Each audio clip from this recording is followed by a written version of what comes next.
एक तोता बैठा था डाल पर और श्री यमराज जी महाराज वहीं से गुजर रहे थे। तोते को देख के केवल मुस्कुरा गए। तोते का महाराज उसी से ही बुखार चढ़ गया तोते को। बोले यमराज जी मुझको देख के मुस्कुरा क्यों गए?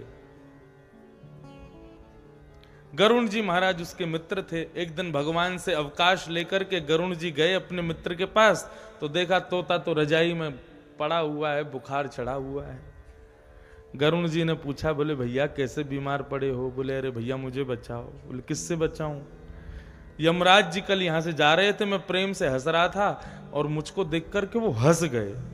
यमराज क्यों हंसे मुझे देख के? मुझे इतनी चिंता हो गई कि बुखार आ गया है, कहीं उनके दिमाग में मेरी मृत्यु का कोई भाव तो नहीं चल रहा। गरुण जी बोले एक काम कर, तेरे को ना मैं बहुत दूर छोड़ आता हूं, जहां यमराज के पिताजी भी नहीं आ पाएंगे, और फिर मैं यमराज से जाके कहूंगा भाई तुम हमारे मित्र को कुछ कहना मत। बोले हाँ भैया बड़ी कृपा होगी। गरुण जी बोले बैठ जा। पीठ पर बैठ करके गरुण जी उसको समुद्र के ऊपर से होकर के 7 समुद्र पार एक टापू में गुफा थी, उस गुफा के भीतर छोड़ आए। बोले यहां कोई नहीं आएगा, अब तू बिल्कुल मुक्त रहे, और ये तेरे भोजन पानी की कुछ सामग्री खा पी आनंद कर, और मैं जाता हूं यमराज से बात करके आता हूं। तोता प्रेम से बोले भैया तुम्हारा बड़ा उपकार, मैं अभी मरना नहीं चाहता, मेरा तो ब्याह भी नहीं हुआ, अभी सब बिल्कुल परिवार सब प्रारंभ होना है, तो आप यमराज जी से प्रार्थना कराओ, अभी कुछ वर्ष की मेरे को छूट दे दें। हाँ मैं जाता हूं। गरुण जी गए उड़ करके यमराज जी के पास। यमराज जी ने स्वागत किया। यमराज जी से जाकर के गरुण जी बोले बोले भैया। यमराज जी बोले कैसे आगमन हुआ? बोले आगमन ये हुआ, हम एक सिफारिश लगाने आए हैं। बोले कैसी सिफारिश? बोले हमारा एक मित्र है तोता, कल एक वन में डाल पर बैठा हुआ था, आप उसको देख करके मुस्कुरा गए, तब से ही उसका बुखार चढ़ा हुआ है। आप उसको देख के मुस्कुरा क्यों गए? आपका कोई उसको कुछ दंड देने का विधान तो नहीं है ना? कहीं उसकी मृत्यु आदि का कुछ सोच तो नहीं रखा आपने? यमराज जी बोले अरे कल वो वन में डाल पर जो बैठा था तोता, अच्छा उस वाले पेड़ के ऊपर बैठा था। बोले हाँ हाँ वही वही वही। प्रभु उसको मारना मत, वो मेरा मित्र है।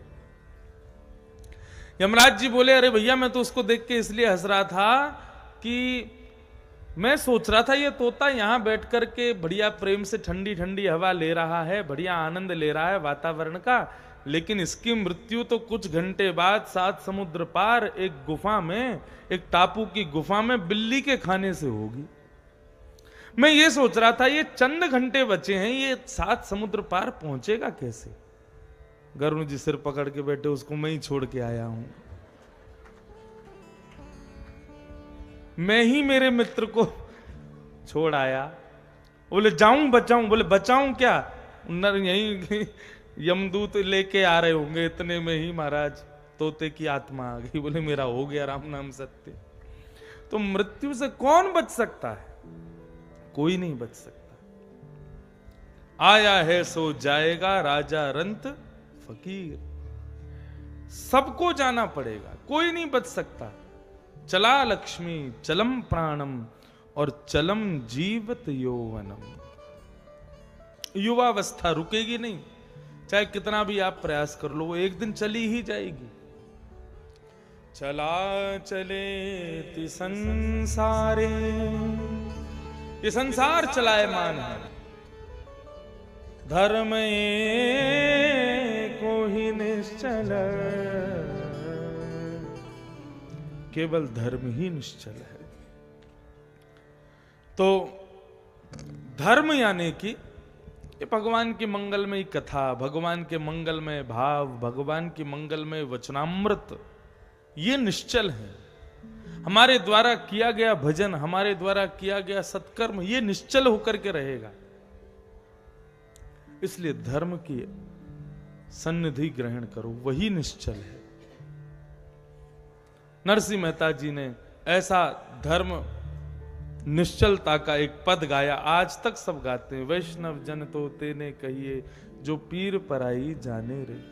तुलसीदास जी महाराज ने मानस के रूप में निश्चल धर्म की स्थापना की, आज तक वो निश्चल धर्म स्थापित है। श्री सूरदास जी महाराज ने सूर सागर आदि जैसे सुंदर भावों के द्वारा धर्म की स्थापना की, आज तक वो धर्म स्थापित है। धर्म निश्चल है, उस धर्म की सन्निधि ग्रहण करो। तो बंधुओं, चर्चा हो रही थी कि रुक्मणी जी का ब्याह भगवान कृष्ण के साथ सुसंपन्न हुआ। अब आगामी ब्याहों की कथा यहां पर बताई गई, बहुत ध्यान से सुनिएगा।